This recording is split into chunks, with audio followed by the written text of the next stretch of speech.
Welcome.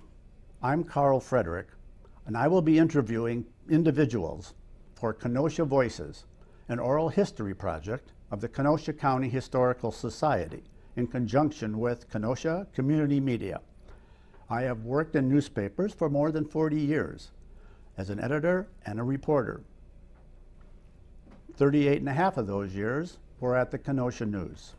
I am also a member of the Kenosha County Historical Society Board.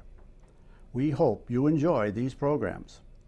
I'm speaking with Jesus Anaya, the owner of Anaya Auto Repair Shop. Thank you for joining me today. Thank you for having me here.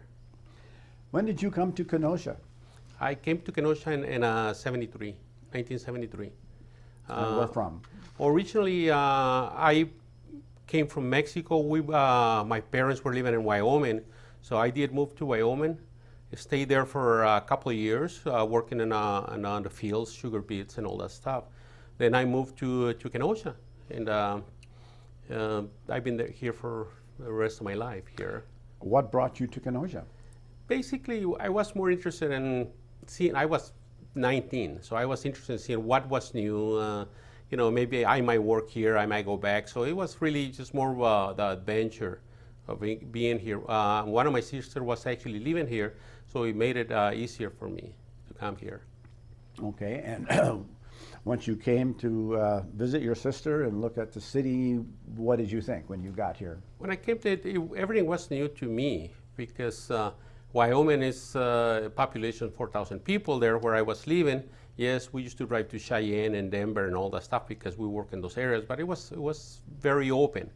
Come to Kenosha and it was completely different. So I did look for work, and it was a lot of work in the early 70s. Everybody was hiring. I worked for like a few months for Frost Company, and then I worked for Case, J.I. Case. I started working for J.I. Case. What did you do there? At J.I. Case, I started in the foundry. Hard work, on there, and then I became a machinist, a machine operator. And how long did you work there? I worked for J.I. Case for 11 years. And while you were working at Case, were you doing anything else? While I was working at Case, I was going to school. I started the automotive program at Gateway. I never really liked the factory because I was used to working more in the open and kind of on your own. And to start going to school, in those times, Case was laying a lot of people off, so I had the opportunity to go and study. Okay, and you joined what particular program with Gateway? What did you... The automotive program. They had an automotive program for service and repair, so I really liked it. So it was kind of hard because I was working full time, and then I was going to school in the morning. And at that time, I was already married. I got married when I was 20, so I had 3 kids. So it made it kind of hard, working from 3 to 12, and then in the morning, from 8:30 to 12 for classes. Okay, and had you worked on cars before? In my previous, no, probably just in my own car. I never did work on cars. I liked working on cars, and most of us tried to do minor repairs, and because those cars were fairly simple in the 70s, so we were able to do our own repairs. Okay, so then you graduated from Gateway, and what did you do after you graduated? After I graduated from Gateway, Case called me back, and I went back to work for a little bit, and then they laid me off again. So I kind of had a talk with my wife. Hey, should I go back and work for Case, good benefits, good money, or should I try and open my own business? And it's going to be tough, but we can get it done. And that's when I opened the business in 1986. I opened the business. Are you aware of any other Hispanic auto repair shops at that time? Not that I can remember. I don't think there were a lot of any shops with a storefront, Hispanics. Most of us work out of our house, but it's not an open storefront. And what year did you decide to go into business for yourself? It was 1986. I was doing it off and on during my school. at home. I was working in the weekends at home and for friends and all that. So I was doing some repairs, and then I decided to go full time. Okay. And where did you open up your shop? I opened up my shop at 24th Avenue and 52nd Street, and I was there for probably close to 10 years. Okay. And what happened after that? After that, I saw that it was quite a bit of work, and I did not have the space or everything that I needed to do a better job.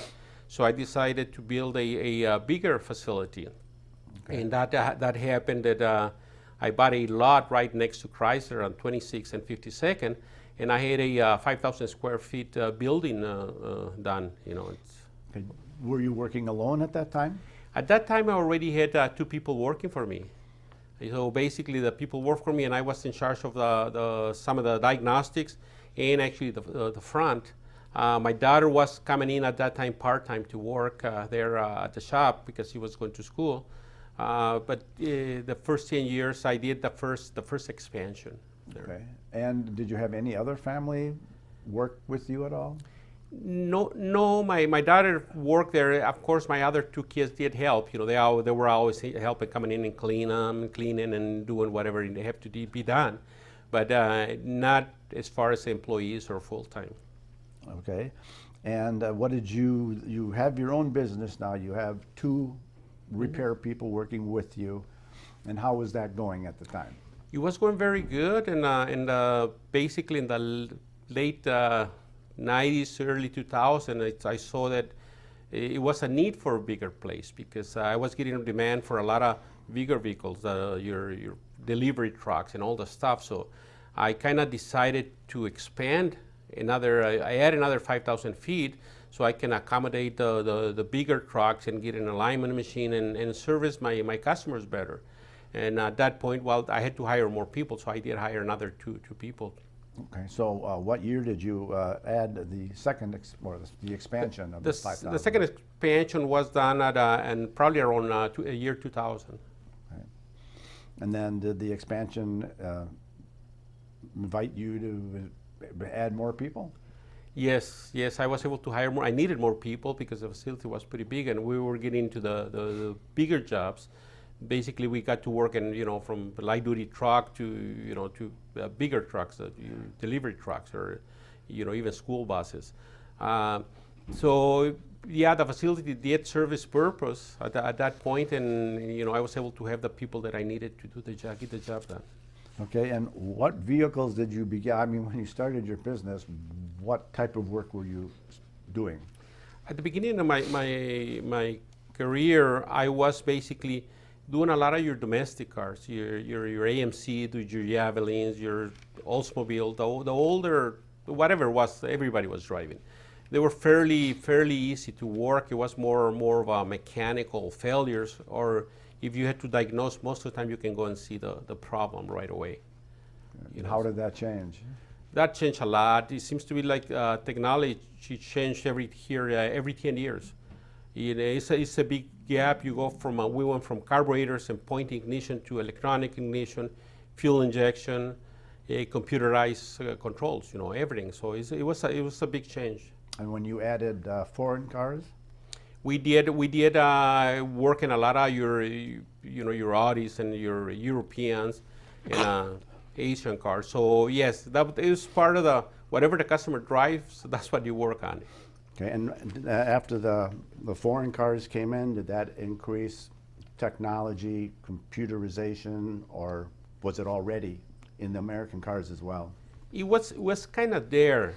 You did not really need a lot of tools. You needed one small scanner to pull codes and nothing very critical. In the later years, everything became brand specific. Like if you work on a Mercedes, you basically needed a tool or scanner, special tools to work in those cars. And the domestic became the same way. So everything kind of specialized and branched to that. So the commitment to work in those cars, it took money and a lot of training, special skills. You had to stay trained all the time, so you didn't lose track of what you were doing. In addition to training to keep up with that, what other things did you have to keep up with? How did you prepare to go to work? Well, in my case, from the beginning, I was always, if I knew I was going to do a repair in a car, I always took material home, the repair owner's manual, the repair manual, and I read it, I prepared for the next day. So the next day, because I was kind of in charge of the phone and everything, I needed to kind of concentrate on the job. So I prepare. I always prepare for the job, so I was ready for the task. So before you go home, you can tell by the appointments for the next day the type of work you're going to do. Yes, I already knew what was coming in and what did I had to do. And so I needed the material. Did I have the right tool? So basically, I had already had a guide to what I was going to do the next day. Okay, so when you have an owner's manual, each car has its own. And the more cars you did or trucks, the more manuals you had to have. Yeah, each car has its owner's manual. The repair manual sometimes is more general for the vehicle specific, the year, the model.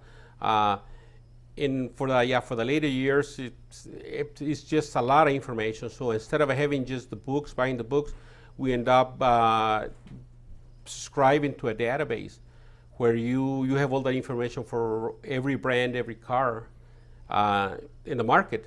So you access that through a computer and print your instructions or procedures that you got to do. Okay. So the diagnostics that you use, do they actually show you the problem? Are they specific to helping you with the repair, or are they just guiding you to a starting point? The scanners or the tools, it guides you. It will never tell you the actual problem. This is where the training comes in. If you have the skills and the training, you can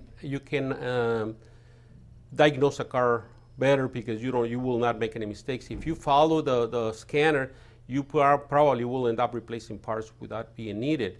So this is where preparation is critical. It's something that you got to do, and right now it's a lot harder because it's just so much information out there. So today, instead of replacing a single part, you may have to replace, a whole computer system that operates part of the car. Is that right? Yes, right now you might have an issue with a sensor or a computer, so you gotta replace that one computer for the one system, because the vehicle has different systems. It's not just one. You have your brakes, every Windows, everything. So you gotta replace the computer, and when you're done, the computer is kind of blank. So you install it, and it's gotta be programmed and configured for that vehicle.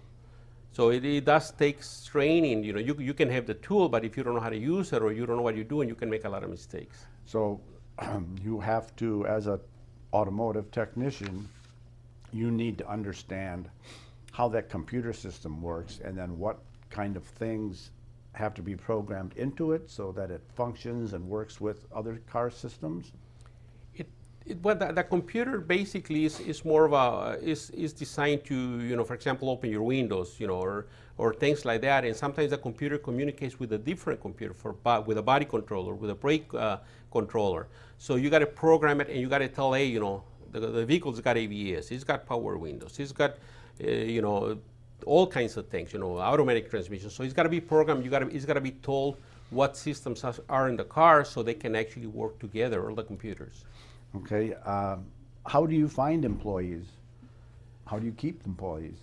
Finding employees is hard. I always been lucky that word of mouth, or one of the advantages is that when you go to training or you go to meetings, you meet new people, and you try to pick up the smart ones, the good employees. As far as keeping the employees is a little bit more challenging because sometimes you can hire somebody, he'll spend 10 years with you, you get him trained, you get him up to the speed you want to, and then he moves on. Yeah. So the procedure sometimes starts all over. So it's a challenge to keep employees. Okay, and how many employees do you have today? Right now, it's a total of six of us in the shop, including myself. It's, I need, the shop really needs 7 technicians, but right now I have 6, and we've been managing with the 6 because after COVID, everything kind of changed. So, And how long have some of your employees been there? 20, some, a couple of them they're over 20 years with me. Okay. So they, they're very good. I have very good people working for me. Okay. And do you do things with your employees? Are you friends with your employees? Do you interact after work or anything? We are very good friends, and basically we spend our time in training. When we go to training, we spend time together. We go to SEMA, we go to Apex, which is in Las Vegas. Kansas got some training, Chicago's got training. So a lot of these trainings are weekend trainings where we rent a hotel, we go out to eat, we go see a show, and during the year. In the weekends, if it's a special event at our houses, we invite each other because we're friends. Okay. And how many family members are involved today? Family members? Yes, at your shop. Basically, family members. My daughter works at the shop, and myself and my other son and other daughter and my wife. They support us if we need something, but mainly my daughter and myself. Okay. Have you ever had any surprises coming into your shop? Any kind of a vehicle that showed up and it was, oh my gosh, what are we going to do with this thing? We have a lot of surprises because we're known in Kenosha for solving problems. So we get a lot of the problem cars from other shops. And one occasion we had a Porsche where it got towed in where you couldn't get it at a park, and it wouldn't crank, it wouldn't start. So that type of car is no information. It's very hard to diagnose. So after a couple of days, it got diagnosed, ordered a part from Germany. It took 3 months to get here, and it got fixed. But they're a big challenge. We get a lot of challenges every day. Are you still working with Gateway or connected to Gateway? Yes, I'm in the advisory board for Gateway. So that gives me a chance to help or try to push the students to pursue this career. It's a very rewarding career. It's a lot of good things that happen. So I do work with that. I was involved with the state too for the emission programs for years. I was kind of part of the decision making when they were implementing the emission programs for southeastern Wisconsin. Okay, and do you ever hire somebody from Gateway's program? Yes, I had some apprenticeship there. So sometimes we'll get some students and they will work there for a few months and then they continue with their education. But I had some students, apprentices, which is good, because they get to shadow you and see if they really like to be a technician. And how has the community accepted your business and what you've been doing? The community has been very good to me since the beginning. At the beginning, I've always been very involved with the church. Basically, the church, my life developed, went more to the church, community, family, and then my industry. I had a lot of support from industry too. The tool manufacturers and everything, a lot of support. So without that, I don't think it would have been possible to get anything going in the business. So you've seen a lot of changes in your industry, technology. Have there been any current events that have affected your business at all? Things that have happened on a national level or world event that created an issue for you? Supply chain, for example, or has that been an issue? We got affected by COVID. We were kind of idling there for a couple of years. It did change the way we do things, the way we approach the cars, the way we talk to customers and all that. And the industry right now, is hurting as far as the supply chain. If you need an engine, sometimes you got to wait 3 months, 4 months for an engine. or if you need a part right now, it might not be available. Everything is a national back order. So you got to resource to other things. You either got to repair what you have or try to find a used part, but everything is right now it's a struggle with parts. Okay, and how about the industry with the type of technicians coming into the field? You know, you go back and talk about how you studied, you prepared yourself at night beforehand going into work, so you would know what to be looking for and what you're going to be doing that next day.